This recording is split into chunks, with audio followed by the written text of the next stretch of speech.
2029 में किसके तरफ रहेंगे? अभी एक राज्य में विकल्प मिला था कि जयराम महतो।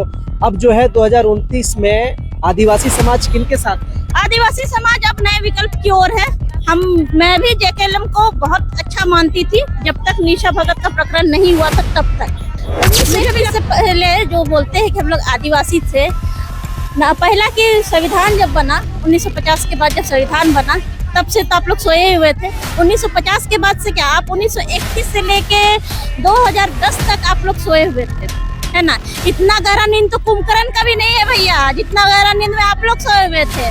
10 साल पहले से आप लोग जो चिल्ला रहे हैं और हल्ला कर रहे हैं कि कुर्मी को आप लोग आदिवासी बनाएंगे, कुर्मी भी आदिवासी ही है।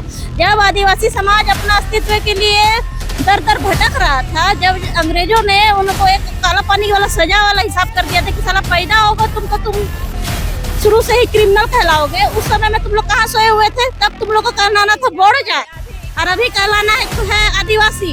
तो आरक्षण जब से मिला है झारखंड में, जब ये लोग देख लिया कि झारखंड अब आरक्षण के तौर पे आदिवासी समाज अब सक्षम हो रहा है, अब आदिवासी जो है वो मुख्य धारा से जुड़ रहा है, तब अब इनको आदिवासी बनना है। तो 1931 से लेकर के 2010 तक आप लोग कहाँ सोए हुए थे? आपके बड़े बड़े नेता मंत्री विधायक जो बने हुए थे, विनोद बिहारी महतो जी थे, निर्मल महतो जी थे, उन्होंने तो कभी नहीं कहा कि हम आदिवासी है। तो उन्होंने तो कभी इस बात को लेकर आंदोलन नहीं किया। रामलाल चौधरी भी कल परसों बोले इंटरव्यू, अरे उनको तो डिलीट करवा दिया गया उस मैटर में, वो बोले जो उसके बाद में उनको सोशल मीडिया से उसे जो उनका इंटरव्यू था उसको डिलीट करवाया गया है।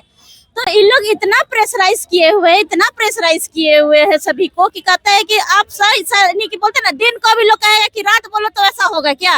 कि जयराम महतो बोलेंगे दिन को रात बोलो, रात को दिन बोलो तो ऐसा होगा क्या? ऐसा नहीं होगा। जो सही है, जो सही बात करेगा, हम लोग उसी पे मुद्दे पे बात करेंगे और उसी को सही मानेंगे। अब एक नेता ये 4 साल से इनका जो जेबीकेएस बना, उसके बाद में ये जेकेएलएम बना, ये अपना निजी स्वार्थ के लिए कितना इजीली इंटरव्यू, उनका एक इंटरव्यू हम देखे, कहते हैं का केस होने दीजिए, केस होने से और ताकत मिलता है कहते। अरे भैया, आप अपना राजनीतिक हित लाभ लेने के लिए आप तो जितना लोग नौकरी का तैयारी कर रहा है, युवा पीढ़ी, आपके समुदाय के लोग, उन लोगों को तो आप तो टैग लग जाएगा उनके ऊपर क्रिमिनल का, तो उनको तो सरकारी नौकरी होने से रहा। तो आप सिर्फ अपना राजनीतिक स्वार्थ को पूरा करने के लिए आप तो युवाओं का भविष्य को गढ़ा में डाल रहे हैं। तो कैसा आप नेता है जी? अपने ही समाज के लोगों महतो तो कहते हैं कि हम लोग आदिवासी मूलवासी का बात करते हैं। आपको बार बार बोलते हैं कि आप मूलवासी के तौर पे मेरे भाई बन सकते हैं, लेकिन आदिवासी के तौर पे आप मेरे भाई नहीं हो सकते। हम लोग आपको मूलवासी के तौर पे उतना ही मान सम्मान देंगे जितना पहले देते आए हैं, और आज भी देंगे और आगे भी देंगे। लेकिन अगर आदिवासी के तौर पे आप आइएगा बन करके कि नहीं हम भी आदिवासी है, तो हम लोग कहाँ जाएंगे? हम लोग तो ऐसे ही पिछड़े हुए हैं, हमारे को तो खाने को ऐसे नहीं अकाल पड़ल है, तो हम लोग कहाँ जाएंगे?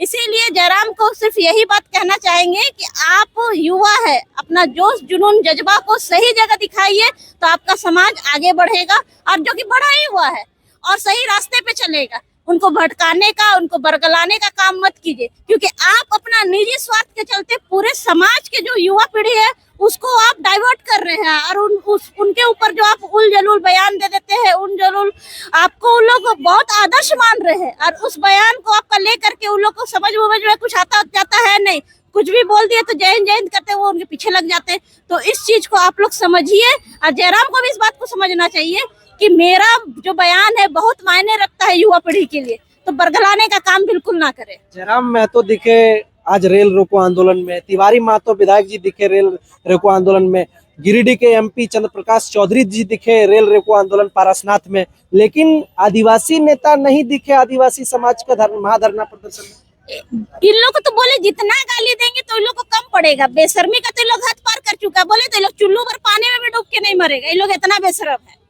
हमारे समाज के जो आरक्षण से जो कोटा को खा करके लोग कोटा खा करके मोटा गया है नेता लोग, हम लोग का आदिवासी समाज का, तो ये लोग चुल्लू भर पानी में भी डूब के नहीं मरेगा। जो इन लोग का लूर लक्षण हो गया है, तो ये लोग सिर्फ वोट लेने समय इन लोग को आदिवासी याद आता है बस।